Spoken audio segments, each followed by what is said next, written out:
Hey everybody, welcome back to 21st Century Vitalism. We have another book exploration for you today.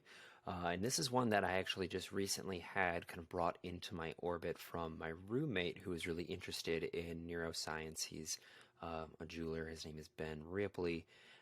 He was actually on the show. I don't remember what episode it was. It was a little bit ago before I had the relaunch, but he brought this book into my world, and I ended up really devouring it pretty quickly because it's a topic that I think is very often overlooked in this current day and age, and I think it's something very crucial for us to really get a handle on as we are entering, as we have been entered into this digital age where we have these devices right by our side, which are affecting our physiologies. And the book is called Dopamine Nation by Anna Lembke. And this whole book is about the science of how dopamine operates in the body, what exactly it is, its effects, and how it changes our priorities, what dopamine addiction looks like, how we can kind of combat it. This is a very practical book in terms of rewiring the way that your brain seeks this neurotransmitter out. So for me, this is probably most relevant in the realm of social media. For those of you who don't know, I think it came out in The Social Dilemma, where they talk about, where there was a Netflix documentary, that they designed social media platforms to essentially get us hooked to the dopamine reward circuit without actually doing anything to benefit us. So a lot of the systems and advertising also really plays heavily into this physiological function of our body, which promotes action in the world. So a lot of the times we get into these dopamine loops where we are essentially becoming addicted to our devices. We're addicted to our platforms that we frequent. And this is something that, dopamine is fired off literally for pretty much anything that we do. When we want something and then we get something, dopamine plays a role in that. So I think it's really important on this conversation of cultivating vitality and aliveness to really understand one of the chief motivators for so much of our action. And when we become aware of the different systems in our body and how they affect our movements through the world, then we can actually use it creatively to our advantage rather than it using us to other people's advantage. So this is really a question of becoming free from the external sources that want to manipulate this biological system. And it takes seeing it first. So that's really what draws me to the science of dopamine, because it is so part and parcel for so much of our manifest destiny as human beings and how we show up to the world. If this balance is off, if we've been abusing our dopamine system, then chances are it's going to be showing up in our lives in some way. So the spectrum, it's really mundane things such as like maybe eating a little too much chocolate. Maybe it's social media, maybe it's video games, watching TV, all the way to doing hard drugs or having like a pathological pornography addiction, abusing your body in any sort of way. This all is on the spectrum of dopamine. So I was like, this is important, and this book being in my orbit was just a sign for me to really spend some time with this as somebody who's on social media often. And a little bit of self-disclosure, I used to have a psychological addiction to cannabis, Mary Jane, and I know a lot of folks out there who have more severe addictions are probably like, oh, you can't get addicted to that. But this book really actually speaks to the testament of the power of psychological addiction and what that actually is. It almost doesn't really matter what you're addicted to. If the dopamine system gets thrown out of balance, anything could be pretty severe and have actual consequences in your life. So this is something that hits really home for me. I really enjoyed this book. Just starting off by saying as a preface, otherwise I'd probably still make a video about it and maybe point out some of the flaws, but that's not what I'm going to do with this video today. So just to start off, Anna Lembke, brilliant person. I haven't really heard of any of her other work, but just as a little bit of a background, she is the medical director of Stanford Addiction Medicine and the program director for the Stanford Addiction Medicine Fellowship. So essentially, she's a clinician who specializes in mental illness and addiction. So this book is, right in her wheelhouse. So the framing of this book is really great in that she uses a lot of stories from the people that she has worked with. Obviously, with their permission, she's probably changed some names, but everything that she talks about, a lot of the methods to help you navigate this system in your life comes from direct experience, and that really comes through in this. And she actually talks about one of her addictions that she had and how she can relate it and how it seems really mundane, but it was actually affecting her life in some really real ways with some gravity. So that's Anna Lembke. That's why, she's definitely has the right to be writing a book like this. I mean, it's what she does for her whole life. So I want to just dive in a little bit and just kind of share some of the things that I found were most important with this book, that leaving this video today, you just have maybe like a slight more understanding, more awareness about this system in your body. And I'm not going to get into everything. There's a lot of really cool things in here. So this is something that you're interested in. I highly encourage it. I suggest it. I read it pretty quick. It's like a little bit thicker, but it goes pretty quick. She writes it in a way that is very accessible. So just to start off, the way that the chapters are, it starts off talking about the science of dopamine, what exactly it is, how it functions in the body. And I want to start by just reading that so we have a shared understanding of what it is that we're even talking about. So this is from the chapter, The Pleasure-Pain Balance. Dopamine was first identified as a neurotransmitter in the human brain in 1957 by two scientists working independently, Arvid Carlsson and his team in Lund, Sweden, and Kathleen Montague, based outside of London. Carlsson went on to win the Nobel Prize in Physiology or Medicine. Dopamine is not the only neurotransmitter involved in reward processing, but most neuroscientists agree it is among the most important. Dopamine may play a bigger role in the motivation to get a reward than the pleasure of the reward itself. Wanting more than liking. It's important. Genetically engineered mice unable to make dopamine will not seek out food and will starve to death even when food is placed just inches from their mouth. Yet if food is put directly in their mouth, they will chew and eat the food and seem to enjoy it. Debates about differences between motivation and pleasure notwithstanding, dopamine is used to measure the addictive potential of any behavior or drug. The more dopamine a drug releases in the brain's reward pathway, a brain circuit that links the ventral tegmental area and the nucleus accumbens and the prefrontal cortex. And the faster it releases dopamine, the more addictive the drug. She actually has a picture of that reward pathway there. This is not to say that high dopamine substances literally contain dopamine. Rather, they trigger the release of dopamine in our brain's reward pathway. For a rat in a box, chocolate increases the basal output of dopamine in the brain by 55%, sex by 100%, nicotine by 150%, and cocaine by 225%. Amphetamine, the active ingredient in the street drugs speed, ice, and shabu, as well as in medications like Adderall that are used to treat addiction or attention deficit disorder, increases the release of dopamine by 1,000%.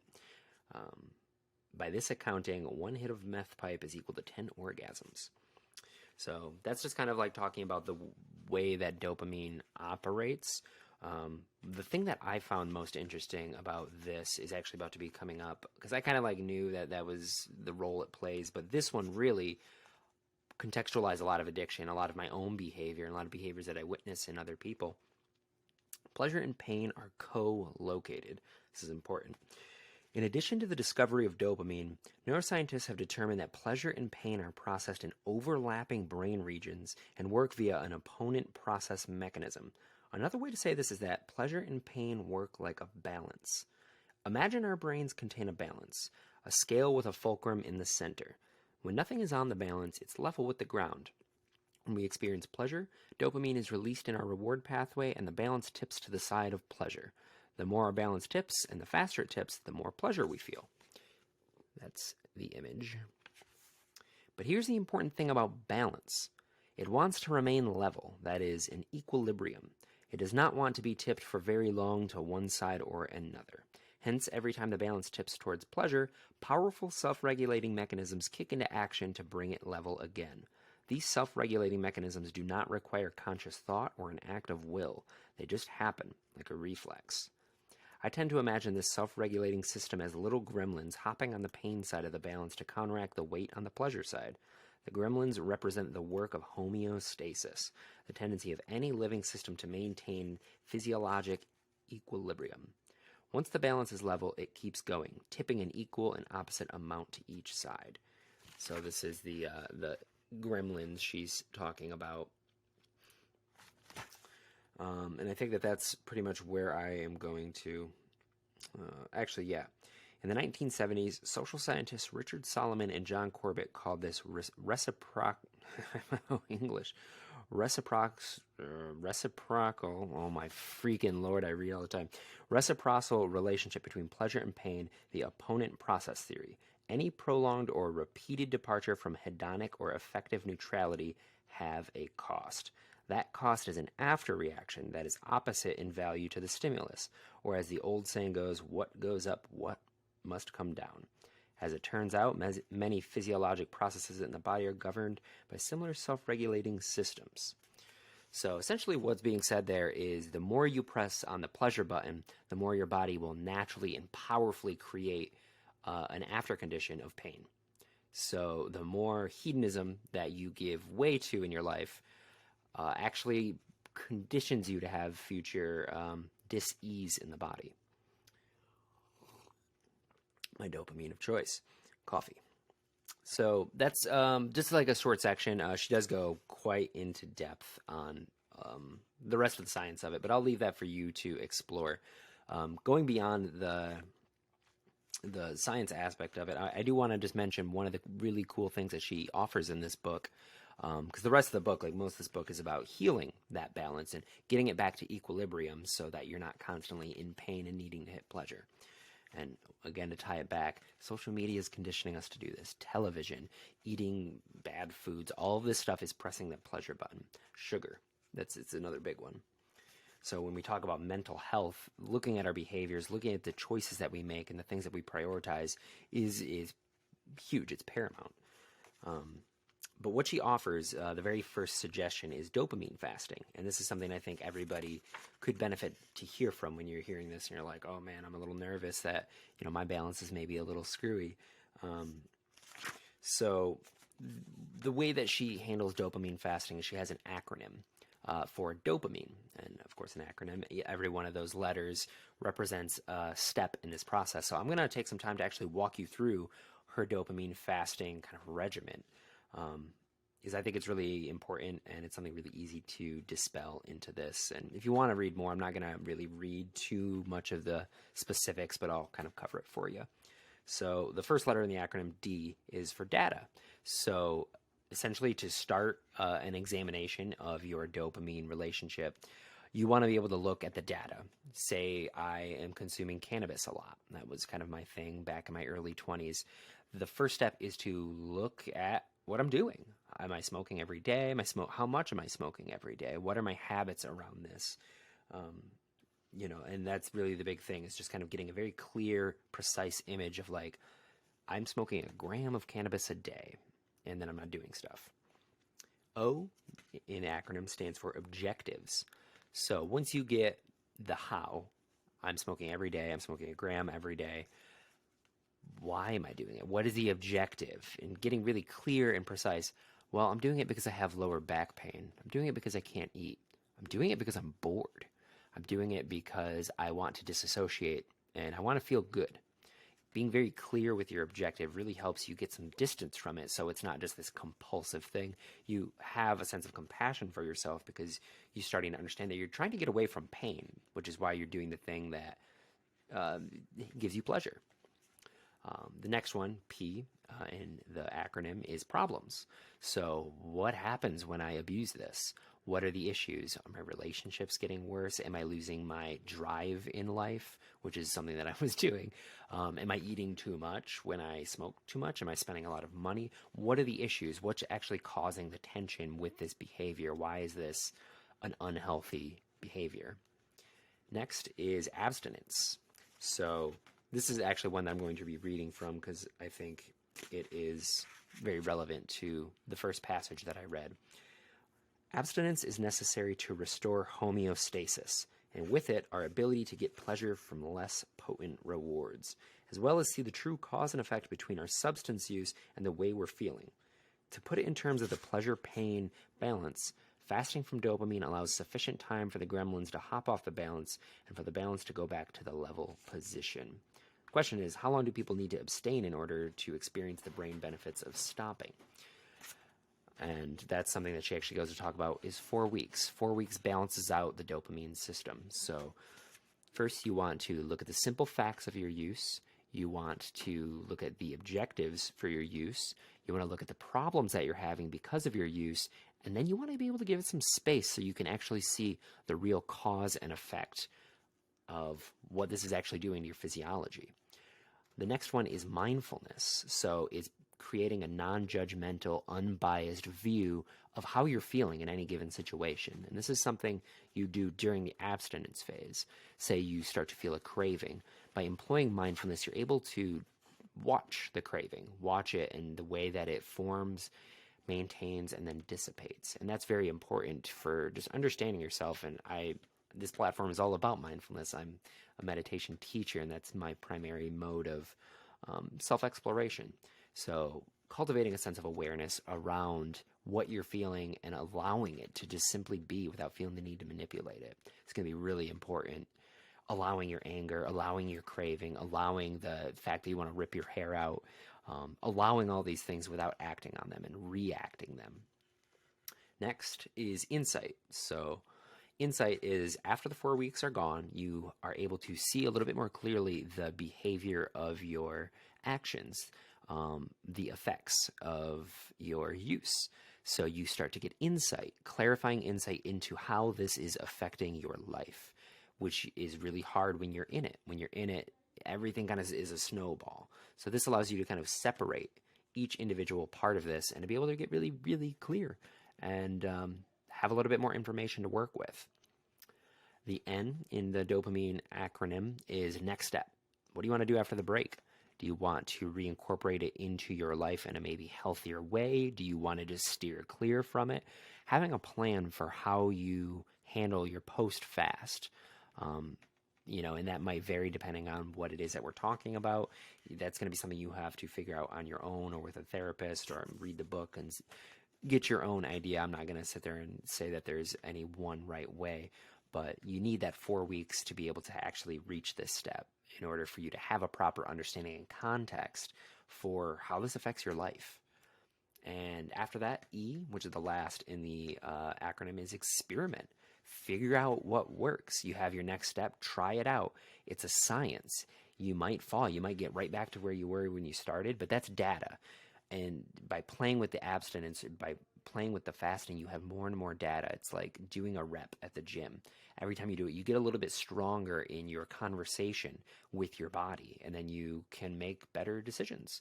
So experiment, try out different things, and be gentle with yourself if you screw up.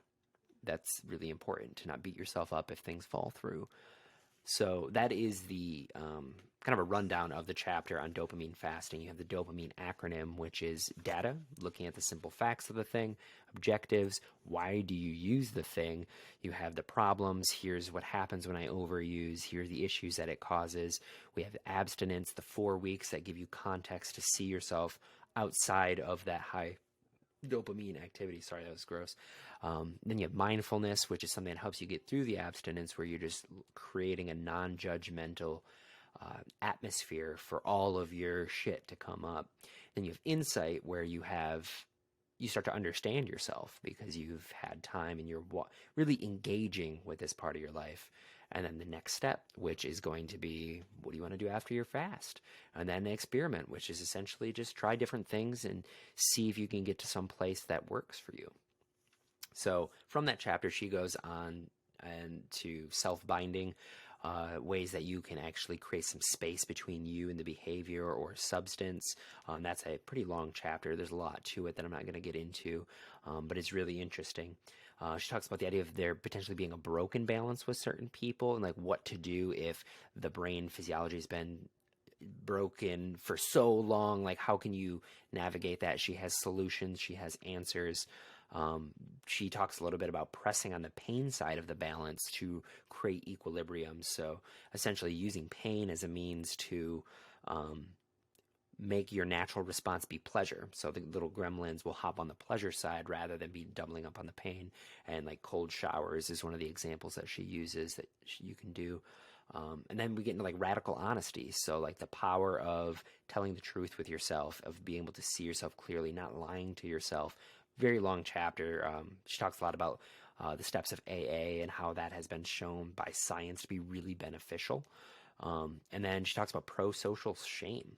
So the idea that it's good to be involved in systems. This is also with AA. A big part of AA is when you relapse, it doesn't matter how big or small the relapse is, you have to tell.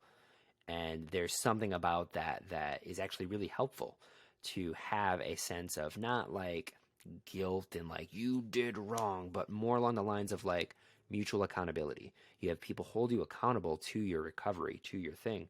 And again, I want to say that this isn't just for alcohol abuse or drug abuse. This is for anything that you feel like you're having an unhealthy relationship with, because chances are dopamine has a role in that. If you're in a really bad interpersonal relationship with somebody, dopamine is playing a role in keeping you with that person. Social media, food, all these things. Inactivity, just sitting, has an element of it. When you're working all day and you're just looking forward to getting home, the motivation that gets you to get home and sit in that lazy boy rather than work out or make the food that you know is good for you is dopamine. So that's Dopamine Nation in a very, very quick nutshell. It is a pretty good book. I really suggest it. I think everybody in this day and age, especially if you're like a influencer or you have a digital profession, I think you are reliant on these systems, and it's good to know. So you have some tools to recognize if you're starting to have an uneven balance. So finishing off this video, I'll just kind of cover up her synopsis. And this doesn't really take away, it's not like a spoiler, but it's kind of like the brief rundown of a lot of the stuff that she wants to instill in people. So the lessons of the balance. The relentless pursuit of pleasure and avoidance of pain leads to pain. That's Buddhist. The truth of suffering 101. Recovery begins with abstinence. Abstinence resets the brain's reward pathway, and with it, our capacity to take joy in simpler pleasures. I'm going to say that again because that's actually pretty powerful. Abstinence resets the brain's reward pathway, and with it, our capacity to take joy in simpler measures. Self-binding creates literal and metacognitive space between desire and consumption, a modern necessity in our dopamine-overloaded world. Medications can restore homeostasis, but consider what we lose by medicating away our pain. Sixth one. Pressing on the pain side resets our balance to the side of pleasure. 7. Beware of getting addicted to pain. 8. Radical honesty promotes awareness, enhances intimacy, and fosters a plenty mindset. 9. Prosocial shame affirms that we belong to the human tribe. 10. Instead of running away from the world, we can find escape by immersing ourselves in it. So yeah, each of those, has its own chapter. It's very powerful. Very, very powerful stuff. So yeah, that was the book review for this week. Like I said, Dopamine Nation, Anna Lembke M.D. Really suggest this one if anybody's interested in the way your body works, which if you are watching the show, you probably do. We're here to cultivate vitality, aliveness in relation to the stressors that our time is placing on us. And as this says, this is the age of indulgence. This is a core principle that we're going to have to really grapple with. And things are about to get a lot more intense with like the metaverse and, technology is very intrusive and very alluring. So I really encourage y'all to, whether it's this book, whether it's another book, get a handle and understand what dopamine's doing in your life. You'll be thankful you did. Thank you so much.